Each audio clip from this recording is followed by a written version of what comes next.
দেখেছো? এই ছুরা আমি তো ব্যবসায় গেছিলাম গো, সবচেয়ে বলে গেছি। আরে এখন এলাম যে, সে সকালে গেছি আমি, ভাত পর্যন্ত আমি খাইনি।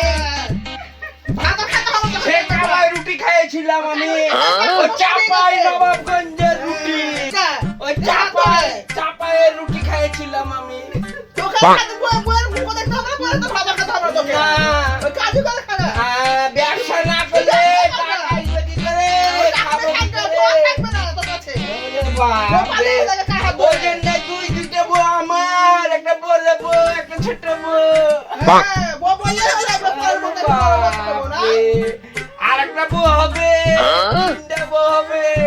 তুই বিয়ে করবে আর বউ একটা বউ বিয়ে করবে, একটা বউ পালাবে। ভালো হবে কেন, ওই জন্য তো আছে সব। এই যে একটা এখানে, একটা ওখানে। সকালে গেলাম ব্যবসাতে, এলাম রাত্রিতে, বউ থাকবে না আবার। তোর বউ? কালকে গেল লাগে কার হাত ধরে তোর বউ? পার্কে ওই তো পাশে দাঁড়িয়ে আছে।